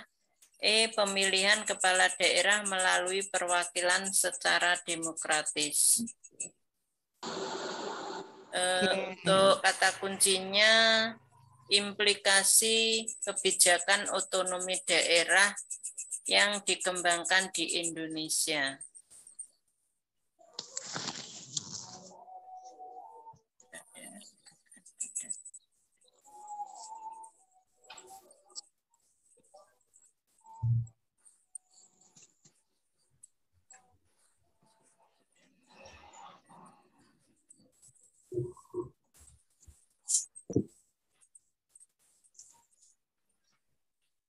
B. Daerah-daerah lebih kreatif dalam mengembangkan sumber dayanya. Oke, baik. Kata kuncinya implikasi kebijakan otonomi daerah ya, Bu ya. Oke, kita langsung lihat saja yang A. Pemerintah pusat tidak lagi berkewajiban memberikan anggaran kepada daerah. Itu salah ya. Karena justru dengan otonomi daerah kita diberikan anggaran-anggaran tertentu kepada daerah, kan ada asas desentralisasi, asas dekonsentrasi, ada asas perbantuan itu ya di otonomi daerah. Asas perbantuan itu bantuan dari pusat kepada daerah yang disertai oleh sumber daya manusia, kemudian harus ada pelaporan. Kalau desentralisasi kan pelimpahan wewenangnya. Dekonsentrasi itu bantuan dari pusat kepada langsung pemerintahan daerah, kepala pemerintahan daerahnya, misalkan kepada provinsi, kepada gubernurnya gitu. Berarti bantuan tetap ada ya Bapak Ibu ya. Jadi kalau tidak ada anggaran lagi itu sulit ya. Bahkan ada dalam undang-undangnya bahwa antara pusat dan daerah itu kewenangannya ada terbagi. Kalau misalkan ada pendapatan dari daerah berarti ke pusat ke berapa, ke daerah berapa gitu kan. Jadi bahkan daerah pun punya kontribusi ya memberikan dana atau apa yang didapatkan dari daerah gitu. Jadi tidak mungkin pusat tidak memberikan anggaran gitu ya. Yang B, daerah-daerah lebih kreatif dalam mengembangkan sumber dayanya. Iya, karena adanya kewenangan ya.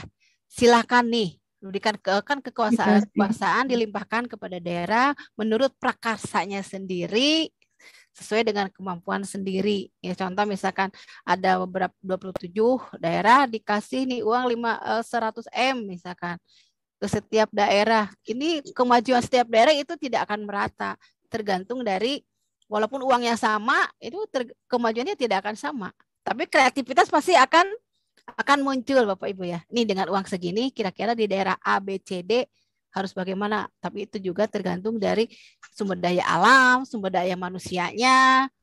Kalau sumber daya manusia berarti bagaimana kepintarannya, bagaimana bersihnya pemerintahannya gitu ya Bapak Ibu.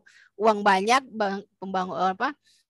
dana banyak, tapi kalau banyak dikorupsi juga tidak akan maju Bapak Ibu ya. Walaupun rakyatnya pinter, pemerintahnya pinter tetap gitu ya. Nah, berarti jawaban B masuk Bapak Ibu ya. Kita lihat C, terjadinya pemusatan kekuasaan dari pemerintah pusat ke daerah. Tidak juga, karena kan ada kalimat begini. Yang terakhirnya, sesuai peraturan perundang-undangan. Nah, itu ya, tidak ada pemusatan. Kemudian hanya putra-putra daerah yang dapat berpartisipasi secara aktif dalam pembangunan daerah. Oh, tidak juga. Ya, jadi siapapun orang yang bisa berpartisipasi itu boleh, karena kita itu Indonesia. Ya, maksudnya begini, bukan saya Sunda, kamu harus yang di Sunda itu harus orang Sunda, enggak juga ya Bapak Ibu ya. Walaupun kadang putra daerah katanya harus ini. Contoh di saya nih, sekarang bupatinya asalnya ini karena bupatinya terkena kasus, akhirnya yang naik wakil bupatinya. Wakil bupatinya ganteng Bu, di saya semangat. Bapak Hengki, artis aktor, dulunya artis dulu. Nah, bupati saya itu. Bahkan Ridwan Kamil juga saya punya pemimpin ganteng-ganteng Bapak Ibu. Ya, Ridwan Kamil itunya apa ganteng, bupatinya juga ganteng, jadi semangat ya. Oh, jadi melenceng nih ya Bapak Ibu. Biar ada senyuman sedikit Bapak Ibu ya, jangan terlalu aduh gitu ya. Oke. Semangat kan Bapak Ibu kalau lihat opa-opa Korea ya. Seneng drakor gak nih? Ada selingan nih. Saya juga kalau lagi nggak ada kerjaan buka drakor nih Bapak Ibu. Oke, baik. Kita lihat ke bagian D ya Bapak Ibu ya. Bagian E, pemilihan kepala daerah melalui pemilihan secara demokratis. Iya, betul, tapi tidak ada kolerasi dengan pertanyaan ya. Jadi jawabannya adalah yang mana Bapak Ibu? Betul tadi jawaban Ibu siapa tadi? Bu Nur ya? Iya. Daerah-daerah lebih kreatif dalam mengembangkan sumber dayanya karena ada diberikan pelimpahan wewenang itu ya. Cuma kadang kreatifnya dalam segala hal ya Bapak Ibu ya. Mudah-mudahan yang positif Bapak Ibu ya. Baik. Oke, kita lanjut ke nomor berikutnya, nomor 60. Sekarang lebih cepat nih karena Bapak Ibunya saya tanya kata kunci bukan langsung terjawab, panahnya langsung ini ya melesat gitu. Oke, Ibu, saya baca aja biar cepat ya. Prinsip yang menyatakan kedudukan manusia adalah ditempatkan dalam kerangka kesatuan politik, sosial, budaya, ekonomi, serta pertahanan dan keamanan. Disebut dengan prinsip dari apa itu? Masyarakat, prinsip yang menyatakan kedudukan manusia itu di Indonesia ditempatkan dalam kerangka satuan politik, sosial, budaya, ekonomi, serta pertahanan keamanan disebut dengan prinsip apa?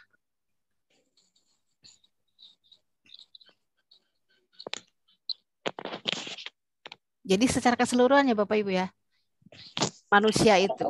Nah, bisa dilihat dari politiknya, sosialnya, budayanya, ekonominya, serta pertahanan keamanan. Gitu. Kata kuncinya sebagai manusia Indonesia, warga negara Indonesia, ya, dalam hal politiknya, sosialnya, budayanya, ekonomi, dan pertahanan keamanan itu sama, gitu.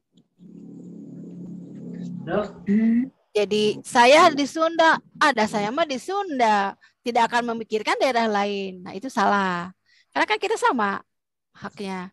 Misalkan Bapak Ibu di Bengkulu nih, tidak pernah berpikir daerah yang lain. Gimana politiknya, gimana sosialnya, budayanya, ekonominya, keamanannya bagaimana, gitu. Jadi bukan hanya memikirkan satu itu, kan kita itu Indonesia. Yang mana nih? Ketahanan nasional, wawasan Nusantara, nasionalisme Indonesia, kebinekaan, kebineka tunggal ikaan, keadilan sosial. Nasionalisme Indonesia. Nasionalisme Indonesia, rasa cinta tanah air. Oke, berhubungan dengan kata bahwa saya Indonesia. Ya, berhubungan. Oke, tapi kita lihat lagi mana nih yang tepat. Ketahanan nasional berarti hubungannya hanya di pertahanan dan keamanan, Bapak Ibu ya. Nah, hanya berhubungan ini. Kemudian kebinekaan hanya berhubungan dengan perbedaan saja. Perbedaan kita itu beda. Keadaan sosial secara keseluruhan. Ya. Oke, yang paling utama adalah wawasan Nusantara, Bapak Ibu. Jadi wawasan Nusantara ini gini. Jika ada kejadian di suatu tempat, kita harus merasakan, harus berempati, bersimpati, Karena itu seolah-olah yang terjadi di sana itu terjadi pada diri kita. Atau misalkan masalah sosialnya di luar sana seolah-olah terjadi di kita, gitu ya. Padahal itu terjadi di luar daerah kita. Nah, tapi kalau dengan wawasan Nusantara, kita itu satu sama gitu. Intinya gini, yang tercubit dicubit di daerah anu, kita merasa tercubit, itulah intinya. Ya, jadi harus bereaksi gitu. Misalkan ada kena bencana alam di daerah, misalkan dulu di Aceh, semua se-Indonesia merasakan, ya merasakan. Nah itu wawasan Nusantara. Jadi bukan tanggung jawab Aceh saja, tapi tanggung jawab seluruh rakyat Indonesia. Bahkan empati, simpati segala macamnya itu muncul. Gitu. Itu disebut wawasan Nusantara, Bapak Ibu ya. Gimana, bisa dipahami Bapak Ibu? Bisa. Oke, baik. Oke, terima kasih. Saya lanjut ya. Jadi nomor 60 jawabannya wawasan Nusantara. Oke, bagian 61 biar sampai nomor 70 lebih ya, supaya nanti besok kita nggak terlalu banyak ya Bapak Ibu. Oke, salah satu faktor pemersatu bangsa adalah bendera, bahasa, dan lambang negara, serta lagu kebangsaan. Pengaturannya dalam undang-undang bertujuan untuk memperkuat NKRI, yaitu untuk apa? A. Menjaga kehormatan dan kedaulatan negara Kesatuan Republik Indonesia. B. Menjaga kesatuan TNI dan negara Kesatuan Republik Indonesia. C. Menjaga wilayah perbatasan NKRI. Kita ini ya. D. Menjaga pulau-pulau terpencil dari pengakuan negara lain. E. Memberikan identitas sebagai negara Kesatuan Republik Indonesia. Jadi kenapa sih bendera, bahasa, lambang negara, lagu kebangsaan kok diatur dalam undang-undang? Tujuannya untuk apa? Untuk memperkuat NKRI itu karena untuk apa? Menjaga kehormatan. Menjaga kehormatan dan kedaulatan negara. Oke. Masuk Pak Eko. Oke, masuk betul. Yang A masuk. Oke. Karena kehormatan ya jelas kita harus punya identitas. Nah, yang E juga ada kata identitas ya. Di sini ada identitas, menjaga rasa kebangsaannya, ya, ciri kita, gitu ya, pemersatunya bahasa, gitu ya. Kemudian yang B, menjaga kesatuan TNI dan negara kesatuan, itu berarti TNI saja dengan NKRI, tapi tidak bicara secara keseluruhan, ya. C, menjaga wilayah perbatasan. Apalagi itu hanya menjaga wilayah perbatasan saja. Yang menjaga wilayah perbatasan adalah tugas TNI ya. Utamanya TNI dan Polri, yang mendukung adalah rakyat, itu di pasal 30 ya. Menjaga pulau-pulau terpencil. Nah, itu hanya yang bicara masalah pulau terpencil saja. E, memberikan identitas bagi negara. Kalau identitas berarti lihat di lambang negara, bendera itu memang identitas ya. Cuma berarti hanya memberikan identitas kepada negara. Ya, kepada negara lain gitu. Betul Bapak ya, Pak Didi ya? Jawabannya adalah A, menjaga kehormatan dan kedaulatan negara Kesatuan Republik Indonesia gitu. Jadi harus diatur dalam undang-undang. Jadi takutnya gini, kalau bendera tidak dimasukkan dalam undang-undang, nanti malah banyak yang merubah bendera merah putihnya. Nanti bendera di seluruh Indonesia berbeda-beda gitu ya. Kalau tidak di ini ya. Bahkan dalam bendera pun ada dalam undang-undangnya, selain undang-undang dasar ada undang-undang itu disebutkan harus bagaimana perlakuan terhadap bendera, bukan mengkultuskan, tapi ya Bapak Ibu ingat, bukan mengkultuskan bendera, tetapi kita menghargai makna dari bahwa sang merah putih itu bisa berdiri, bisa berkibar karena perjuangan seluruh rakyat Indonesia gitu ya. Jadi kalau seandainya bendera tidak dimasukkan dalam undang-undang dasar, wah pasti benderanya banyak ya di seluruh Indonesia gitu ya. Lagu juga mungkin masih banyak, apalagi sekarang takutnya diganti oleh lagu Korea juga ya Bapak Ibu ya, lagu kebangsaannya gitu ya. Oke, jadi jawabannya adalah A, betul ya. Oke, terima kasih Pak Didi. Kita lanjut nih. Salah satu faktor penghambat di mana terjadi konflik. Salah satu faktor penghambat di mana terjadi konflik antar kelompok masyarakat yang dapat membahayakan NKRI. Salah satu sumber utama konflik tersebut tercermin dalam perilaku apa? Nah, ini konflik itu ada di kelas 9 ya, tapi yang kurtilas nih. Ya, konflik kelas 9 semester 1 ya, Bapak Ibu ya. Kata kuncinya apa nih Bapak Ibu?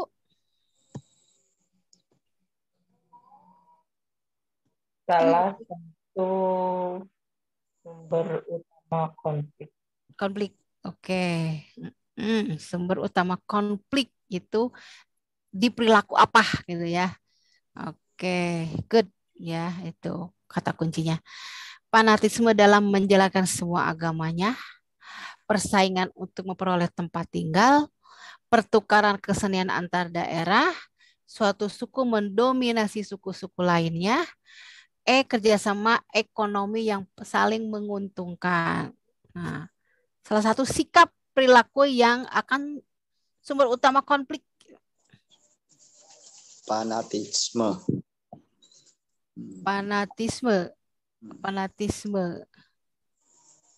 Oke.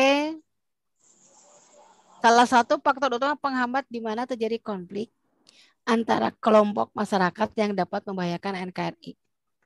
Salah satu sumber utama konflik tersebut tercermin dalam perilaku apa? Fanatisme dalam menjalankan semua agamanya, persaingan untuk memperoleh tempat tinggal. Yang B kita skip.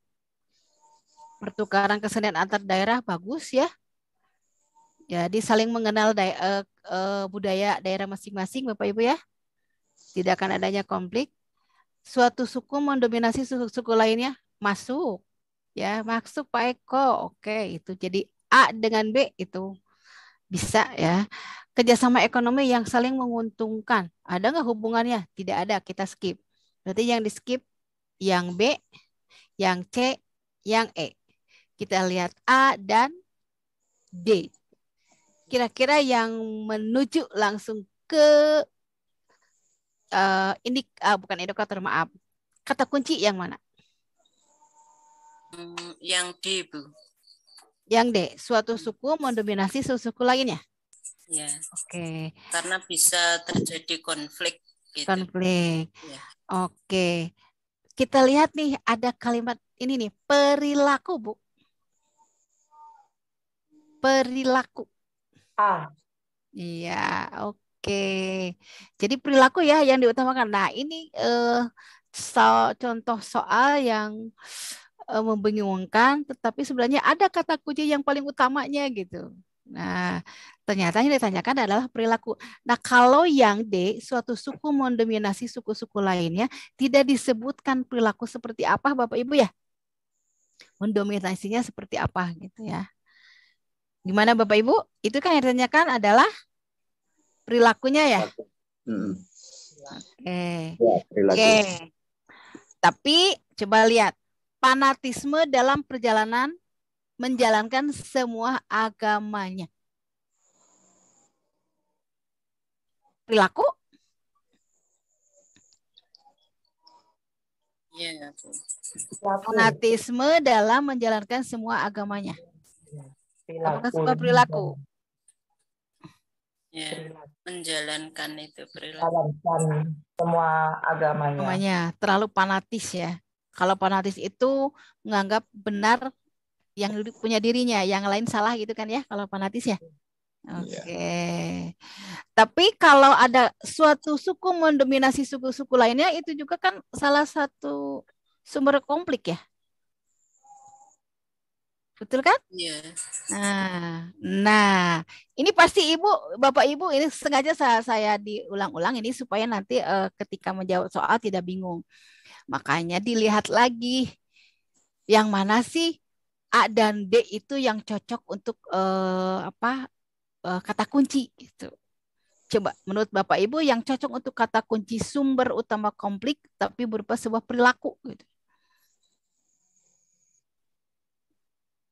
A atau D? Yang A mungkin itu. Oke, yang A ya Bapak Ibu ya? A. Oke, karena itu sebuah Perilaku. Tapi kalau misalkan tidak ada kata perilaku, ya Bapak Ibu, berarti jawabannya D ya Bapak Ibu ya. Suatu suku mendominasi suku-suku lainnya. Oke. Nah, kata-kata mendominasi pun kita itu masih ambigu ya Bapak Ibu ya. Mendominasi yang seperti apa kan gitu ya. Oke. Jelas ya, berarti nomor 62 jawabannya adalah A. Oke, kita lanjutkan nomor 63. Setiap pelajar dalam kedudukannya sebagai warga negara Indonesia mempunyai kesempatan untuk berpartisipasi dalam membangun dan menjaga kesatuan nasional. Sebagai pelajar itu ya. Salah satu caranya adalah, ini pertanyaannya tingkat tinggi sebenarnya Bapak Ibu, seorang pelajar punya kesempatan berpartisipasi dalam membangun dan menjaga kesatuan nasional. Tuh, tinggi ya. Tapi sebenarnya contoh sikapnya yang sederhana juga bisa masuk. Coba kita lihat. Nah, jadi kata kuncinya seorang pelajar sebagai warga negara berkesempatan membangun kesatuan nasional, menjaga. Oke, kita lihat bagian A. Meningkatkan kemampuan di bidang teknologi. Masuk ke mana? Membangun ya. Oke. Ya. Meningkatkan penguasaan terhadap pengetahuan umum. Masuk ke mana? Seorang pelajar. Itu juga tugas seorang pelajar Bapak Ibu ya. Meningkatkan penguasaan terhadap pengetahuan umum. Adakah hubungannya dengan membangun dan menjaga kesatuan nasional? Nah, itu pertanyaannya ya. Mengikuti berbagai macam kegiatan ekstrakurikuler. Itu juga salah satu sikap seorang pelajar. Hubungkan sikap itu. Adakah yang berhubungan dengan menjaga dan membangun kesatuan nasional? Mengembangkan sikap saling menghormati sesama agama. Menjadi anggota aktif gerakan pramuka.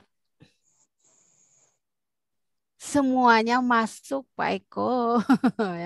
Cuma yang paling tepat yang mana di sini. Seperti yang tadi kata perilaku nih. Seorang pelajar kedudukannya sebagai warga negara Indonesia punya kesempatan untuk berpartisipasi membangun dan menjaga kesatuan nasional. Persatuan dan kesatuan. Persatuan itu kumpulan dari komponen-komponen yang menjadi satu.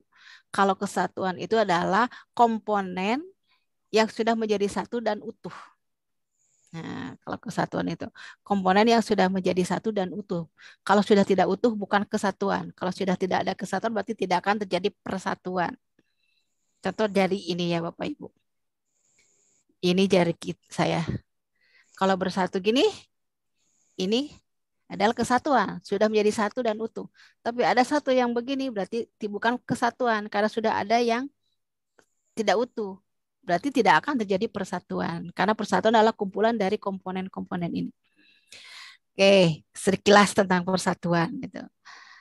Jadi yang mana Bapak Ibu contoh sikap seorang siswa yang membangun dan menjaga kesatuan nasional. Contohnya yang mana? Apakah dia bagus dalam pengembangan bidang teknologinya, IT-nya hebat? Apakah penguasaan terhadap pengetahuan umumnya hebat, nilai IPS dan segala macamnya 100 misalkan.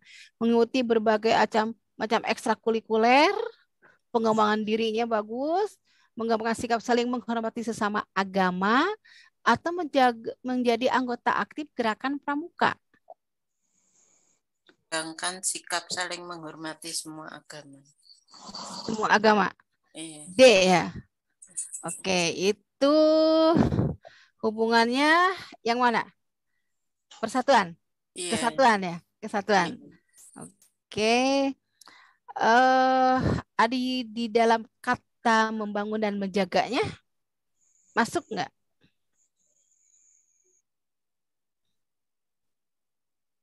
Masuk Bu Eko. Oke. Yang A tidak mungkin, yang B enggak, yang C juga enggak.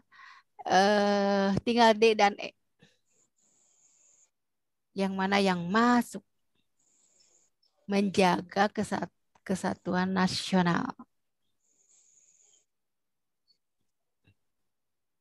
Kalau agama masuk ke syara ya. Suku, agama, ras, dan antar golongan ya. Oke. Kalau ini kan yang ditanyakan adalah membangun dan menjaga kesatuan nasional. Kesatuan. Oke. Coba kita lihat bagian E. Menjadi aktif anggota Gerakan Pramuka. Gerakan Pramuka itu apa? Raja Muda Karana. Di dalam Pramuka itu membentuk jiwa apa Bapak Ibu?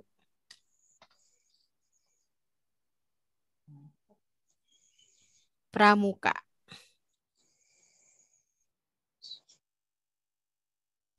Ada yang masih menjadi kakak pembina Pramuka? Jiwa patriotisme. Ya, betul itu. Ya, patriotisme, cita tanah air, bela negara, kemandirian, kemudian Trisatria Pramuka, Dasar Dharma Pramuka itu ada semua di situ. Ya, itu jawaban sebenarnya Bapak Ibu ya. Ini ada kata membangun dan menjaga kesatuan nasional gitu ya. Jadi kalau yang A, yang B, yang C, yang D itu sebenarnya masuk tapi tidak tepat untuk dari kalimat ini nih. Membangun dan menjaga kesatuan nasional. Oke. Ternyata sederhana. Tadi saya sebutkan contoh sederhana gitu ya. Contoh sederhananya dan ternyata kalau tadi ada ekskul, kalau ekskul kan banyak ya Bapak Ibu ya. Ekstrakurikuler itu tidak misalkan ada ekskul tari, ekskul segala macam gitu banyak kan ya. English Club segala macam gitu. Nah, kalau Gerakan Pramuka itu tertujunya ke sini Bapak Ibu ya. Oke, gimana sepakat Bapak Ibu ya? Halo. Kalau misalkan ada unek-unek, mudah saya mah ini silakan. Misalkan disertai dengan alasan kenapa gitu. Silakan. Bu Yanti. Iya. Sudah pukul 21:13. Oh, gitu. Oh iya, baik. Sampai nomor 63 ya, berarti lumayan banyak sih ya. Lumayan banyak sih sampai 63. Oke, baik, gak apa-apa ya. Sampai 63. Dan alhamdulillah kalau sekilas soal seperti gampang Bapak Ibu ya. Tapi ternyata setelah dipahami harus betul-betul gitu. Dicari gitu ya. Harus betul-betul dicari hubungannya antara kata kunci dengan jawaban, dan itu juga harus betul-betul dilihat dari itu. Nah, tapi kalau kata kuncinya tadi kenapa saya tidak langsung fokus ke satu jawaban, tapi saya lihat dulu ABCD supaya Bapak Ibu bisa paham kenapa yang ini salah, kenapa ini yang benar gitu maksudnya. Sebenarnya kalau Bapak Ibu sudah tahu kata kunci pasti saya jawabnya yang ini karena kata kuncinya ini. Insya Allah nanti ketika ujian Bapak Ibu seperti itu ya. Tapi tidak ada salahnya ketika sudah tahu kata kuncinya A, B, C, misalkan A, dan ternyata Bapak Ibu sudah menunjuk jawabannya itu yakin, boleh melihat jawaban yang lain ya, untuk meyakinkan bahwa jawaban Bapak Ibu adalah benar gitu. Ketika melihat jawaban yang lain gitu ya. Baik Bapak Ibu, ternyata tidak bisa sampai nomor 70 ya. Mudah-mudahan besok bisa lebih banyak, tapi insya Allah kalau misalkan tidak sampai ke 100 atau 120 pun saya akan nge-share soal sebanyak itu dan boleh konsultasi dengan saya Bapak Ibu. Silakan karena nomor saya sudah ada, saya terbuka untuk konsultasi ya, kita berbagi saja sharing. Baik, terima kasih atas atensinya, atas sharingnya, masukannya dari Bapak Ibu luar biasa sekali ya. Semoga bermanfaat ya. Kemudian semoga masih teringat terus terngiang-ngiang kata kunci. Wah, kata Bu Yanti kata kunci gitu ya. Hubungannya kata kunci dengan soal seperti apa gitu ya. Baik, itu saja mungkin Bapak Ibu. Semoga sehat selalu. Salam sejahtera, salam sehat. Assalamualaikum warahmatullahi wabarakatuh. Saya kembalikan ke Pak Andri. Waalaikumsalam warahmatullahi wabarakatuh.